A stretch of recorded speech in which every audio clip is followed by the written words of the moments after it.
ইসলাম প্রশ্নে আমেরিকার বিরোধিতা করতেও বর্তমান সরকার যদি ন্যূনতম ইসলাম বিরোধিতার দুঃসাহস দেখায়, আমরাও তাদের বিরোধিতা করতে ন্যূনতম সময় ব্যয় করব না। এটাই ঈমান, এটা ঈমান, এটা ঈমানের দাবি। সময় কম, স্লোগান দরকার নাই, কথাগুলো বুঝবার চেষ্টা করেন। অগ্রিম বলে রাখি যাতে আমাদেরকে পরে যায় না বলতে পারেন, ছবি তুইলা আনন্দ প্রকাশ কইরা এত খুশিয়ার উদযাপন করার সময় নাই। একটু ভালোভাবে বুঝতে হবে, অমুক নেতা তমুক নেতার সাথে সেলফি তুইলা হাসাহাসি করে মুসাফা কোয়ালাকুলি কইরা হাসাহাসি আর আনন্দে মাখামাখি হওয়ার সময় নাই। 4 দিন পরে পস্তাবেন, দেয়ালে মাথা ঠুকাবেন, হাই হাই কি করলাম, হাই হাই কি করলাম, কার সাথে গিয়ে মিললাম। মনে রাখতে হবে, সতর্ক থাকতে হবে। আমরা হেফাজতে ইসলাম, ইসলামের প্রশ্নে হব, হেফাজতে ইসলাম হবে ইসলামের প্রশ্নে ভ্যানগার্ড, হেফাজতে ইসলাম হবে ইসলাম প্রশ্নে অতন্ত্র প্রহরী, হেফাজতে ইসলাম হবে দল মতের ঊর্ধ্বে উঠে, রাজনীতির ঊর্ধ্বে উঠে ইসলামের জন্য জীবন দেয়ার শাহাদাতের নজরানা পেশ করার সংগঠন। কথা ভালোভাবে বুঝতে হবে। আমরা যারা তরুণ আছি, আল্লাহ মাফ করুক, আল্লাহ মাফ করুক। আবারও বলছি, বেয়াদবি নিবেন না, অহংকার নয়, শুধুমাত্র জানানোর উদ্দেশ্যে। আরে আমি, আল্লাহ মাফ করুক, নিজের অবস্থান জানানো নয়, সবাই জানেন আমরা কে কি অবস্থায় আছি, কার কতটুকু জুলুম, এটা সবাই জানেন। তবু একটু হালত মনে করে দিতে চাই, আমার উপর সমস্ত আলেমদেরকে বাদ দিয়া, সারা দেশের হেফাজতের এত বড় বড় মাশায়েখ আলেমদেরকে বাদ দিয়া আমাকে সপ্তাহের ব্যবধানে 2 বার গ্রেফতার করা হয়েছে। সবার আগে আমাকে গ্রেফতার করা হয়েছে। শুধু তাই নয়, গ্রেফতার করেই শুধু ক্লান্ত হয় না এরা। আপনারা জানেন এই জালেমের দল এমনও করেছে, আপনারা যখন জজবা দেখান তখন আমাদের এগুলো মনে পড়ে, আমরা এগুলোতে গা বাসাই না। আপনারা যখন স্লোগান দিয়ে নিয়ে আসেন তখন আমরা এই স্রোতে গা বাসাই না। কেন বাসাতে পারি না? এমন দিন গিয়েছে কারাগারে, যেই রুমে আছি সেখান থেকে বেরোতে দেয় না দীর্ঘদিন। বের হব, নিচে একটু পানির জন্য যাব, বোতল নিয়ে গিয়া পানি নিতে যায়, বোতলটা তাড়াতাড়ি ভরার জন্য তাড়াতাড়ি বোতল ভরেন, আবার উপরে ওঠেন, প্রেসার দেয় কারারক্ষীরা।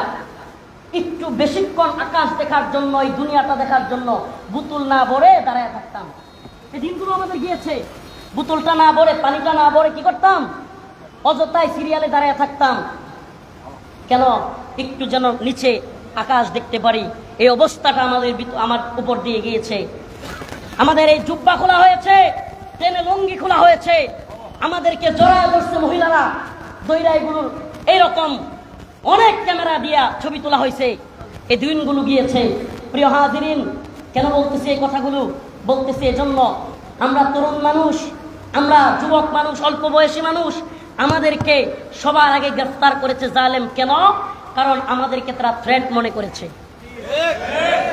আমি আবার বলি, হেফাজতে ইসলামের নেতৃবৃন্দ যারা এখানে আছেন, নোয়াখালীবাসী, আপনাদের এই সাহসী উদ্যোগ, এই প্রজন্মের সবচাইতে বেশি মাজলুমদেরকে নিয়ে আপনারা এই নোয়াখালীবাসী যে প্রোগ্রামটা করেছেন, আমি প্রথমেই এই সাহসী ভূমিকার জন্য আল্লামা নিজামউদ্দিন সাহেব হাফিজাহুল্লাহকে আন্তরিকভাবে মুবারকবাদ জানাই।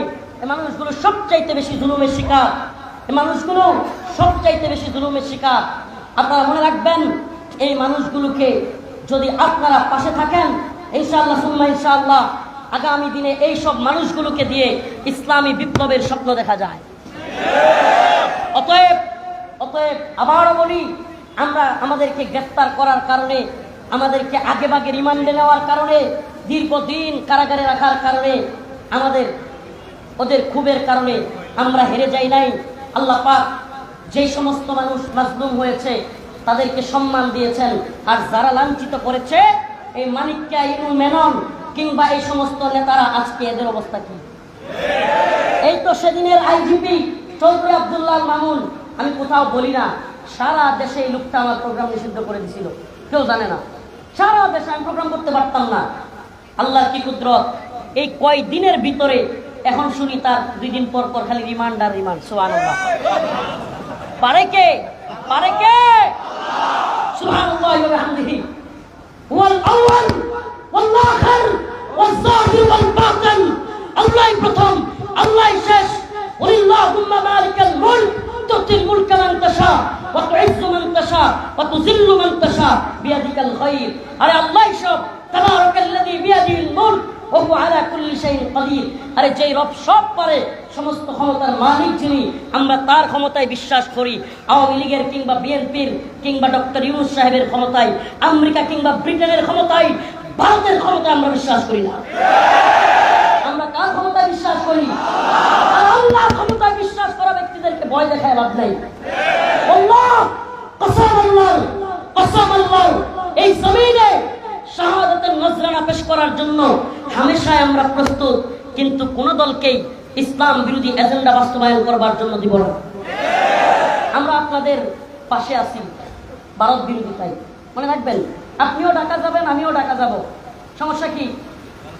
একসাথে যাই, আপনি আরেক দলে হন, এত সমস্যা নাই। আপনি ঢাকা যাবেন, আমি ঢাকা যাব, আপনি কুমিল্লা পর্যন্ত যাবেন, আচ্ছা আসেন, কুমিল্লা পর্যন্ত তো একটু শক্তিশালী হইলাম। এই রাজনীতি আমরা বুঝি, আসি, কিন্তু ভারতের বন্ধু হওয়ার চেষ্টা করবেন, আপনার সাথে আমরা নাই। মনে রাখবেন, ভারতের সাথে পিরিত দেখা ক্ষমতায় আসার চেষ্টা করবেন।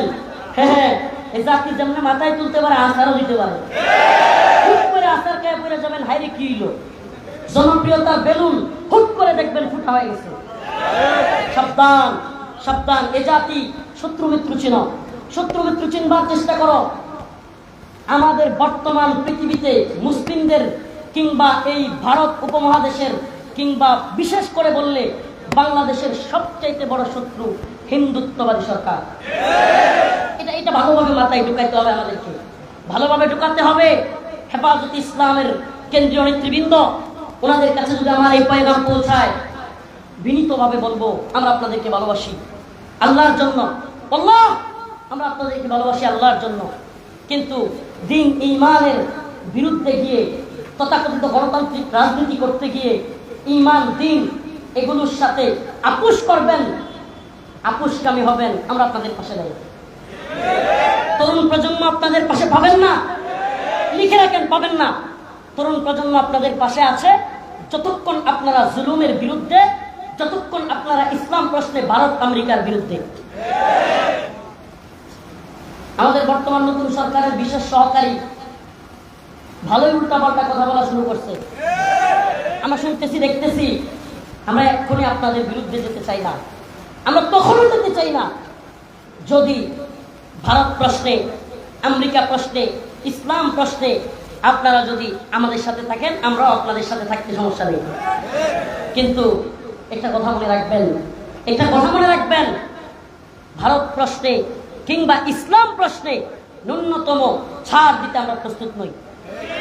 আমরা সব কিছুতে ছাড় দিব, রাজনীতি বুঝি, অর্থনীতি বুঝি, দেশের অবস্থান বুঝি, আমরা আমাদের অবস্থানও বুঝি, আমাদের পায়ের তলার মাটি কতখানি শক্ত, কতটুকু এটাও বুঝি। এটা না বুঝতে 32 মাস কারাগারে থাইকা, দিনের পর দিন রিমান্ডে থাইকা, এখনো যদি এগুলো না বুঝি কবে বুঝবো? আমরা এগুলো বুঝি, জানি। অতএব আমরা জানা বোঝার বাহিরেও কিছু করি, এটা আল্লাহর শক্তিতে। সুবহানাল্লাহ। কার শক্তিতে? এটা আল্লাহর শক্তিতে করি। আবারও বলি, হেফাজতের আলেমদেরকে বলি, আমরা আপনাদেরকে ভালোবাসি, কিন্তু আপোষকামী হয়েন না। আমরা আপনাদেরকে ভালোবাসি। মর্দে মুজাহিদ মাজলুম আলেমদেরকে জঙ্গি, মানহাজি, ওই আমেরিকার রেন কর্পোরেশনের ভাষায়, আওয়ামী লীগ হাসিনার ভাষায়, ভারতের ভাষায় মানহাজি, জঙ্গি বলে এই মর্দে মুজাহিদ মাজলুম আলেমদেরকে ট্যাগ দিয়েন না। মনে রাখবেন, মনে রাখবেন, এ জাতি মাজলুম আলেমদের পাশে ছিল, আছে। এ জাতি উম্মার জন্য যারা কাজ করে, উম্মার জন্য যারা পিতা, এদের পাশে থাকবে। কিছুদিনের মধ্যে দেখবেন, হায় হায়, মুফতি ফয়জুল্লাহ সাহেবের অবস্থা আর আমার অবস্থা তো পার্থক্য নাই। কাহিনী কি? কাহিনী কি? কাজ যদি মুফতি ফয়জুল্লাহ সাহেবের হয়, আপনার পিছন ছেড়ে দিবে যুবকরা। কাজ যদি মুফতি আমিন রহমতুল্লাহ আলাইহির হয়, আপনার পাশে যুবকরা থাকবে। কাজ যদি মর্দে মুজাহিদদের হয়, তাহলে আপনাদের পাশে যুবকদেরকে পাবেন, তরুণদেরকে পাবেন। প্রিয় উপস্থিতি, আজকে যারা মনে করেন আমি যেই কথা বলার জন্যই আয়াতে কারিমা তিলাওয়াত করেছি, ভারত প্রশ্নে, এই যে নোয়াখালী ফেনীর বন্যা, এটা কি জন্য? ভারতের জন্য। এক কথায়, এটা কি জন্য? এই দেশে এত পরিমাণ বৃষ্টি হওয়া লাগে না, বন্যা হয়ে যায়, আমাদেরকে, আমাদের মানুষদেরকে ভাসায় নিয়ে যায় এরা। আর এদের সাথে আমাদের বন্ধুত্ব থাকতে পারে? কথা বলেন, থাকতে পারে? এটা খুব স্পষ্ট বুঝতে হবে। আর এই হাসিনা সরকার কেন চলে গেল, দুইটা কথাই বলি, শুধু জাস্ট দুইটা কথাই। আল্লামা দিলওয়ার হোসেন সাঈদী রাহিমাহুল্লাহ যখন জীবিত ছিল, এদেশের আলেম সমাজের অনেকেই তার বিরোধিতা করেছে, করছে কি করে নাই? এমনকি তাকে নিয়ে কটূক্তি পর্যন্ত করেছে। আল্লাহর কি কুদরত, এই আল্লাহর বান্দা চলে গেছে, সাথে সাথেই ওনার মিছিল শুরু হয়ে গেছে, ওনার পক্ষে সাফাই গাওয়া শুরু হয়ে গেছে। আশ্চর্যের বিষয়, এ জাতির একটা আশ্চর্য লাগে আমার এই বিষয়। আজকে এই মাধ্যম আল্লামা জসিমউদ্দিন রহমানী হাফিজাহুল্লাহ বেঁচে আছে, কিছু কীটপতঙ্গের দল খুচাখুচি আর এই মানুষটাকে বিভিন্ন ট্যাগ দিতে ব্যস্ত। দেখবেন এই মানুষটাও আমাদের মধ্য থেকে চলে যাক, এরাই দেখবেন হায়াফসুস করে। এবারে আমাদের নেতৃগুণ একটা কথা কয়, থাকতে মিঠাই খা না, মরলে মিঠাই মানে ওই জায়গাতে দেয়, তার কইতে পারলাম না। থাকতে মিঠাই খা না, মরলে মিঠাই, এই অবস্থা যেন না হয়। সাইদুর রহিমাহুল্লাহ বেঁচে ছিলেন, ওরে বাবা, প্রশ্ন আর প্রশ্ন, এই সেই তমুক সমুক। আরে বেটা, কথা ভালোভাবে বুঝেন, ওরা কাউকে রাজাকার, কাউকে জঙ্গি, কাউকে মৌলবাদী, নতুন শব্দ একটা বাইর করছে, কাউকে মানহাজি। আপনি মানহাজি বলেন, এত সহজ? আমি তো দেখতেছি এই উম্মার যুবকেরা এখন জিহাদ ফি সাবিলিল্লাহর জন্য তৈরি আছে।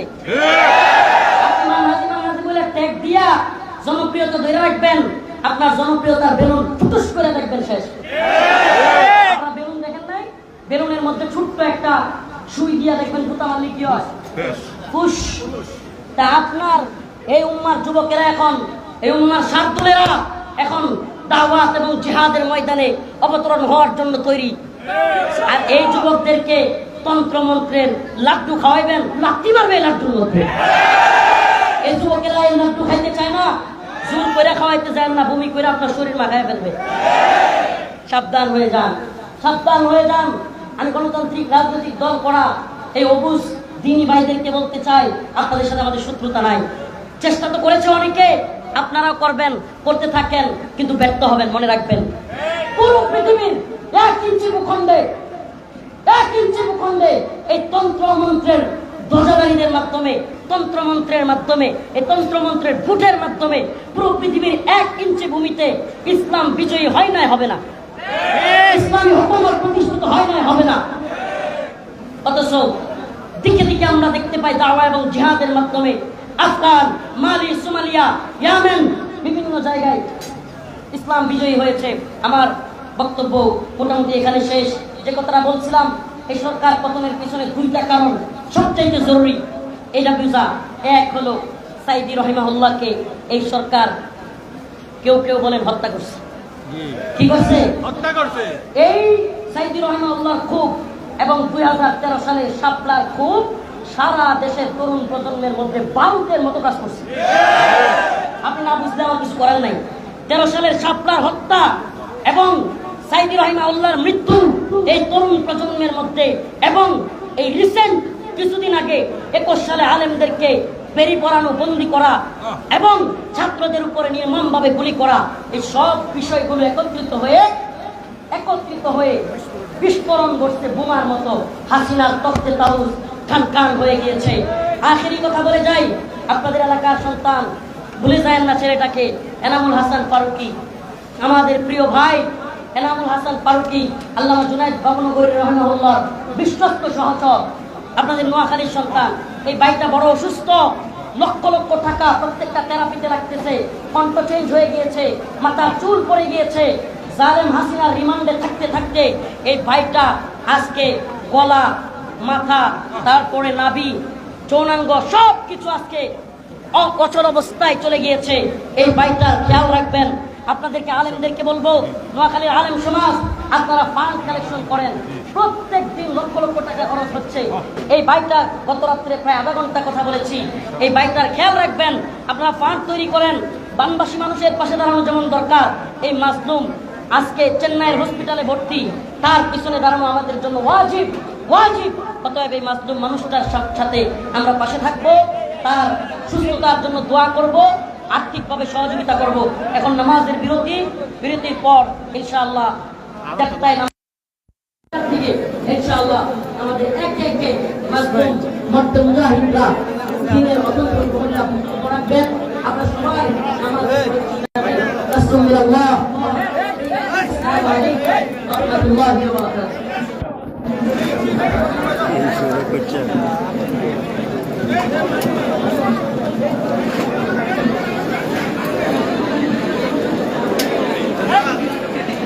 Finish down.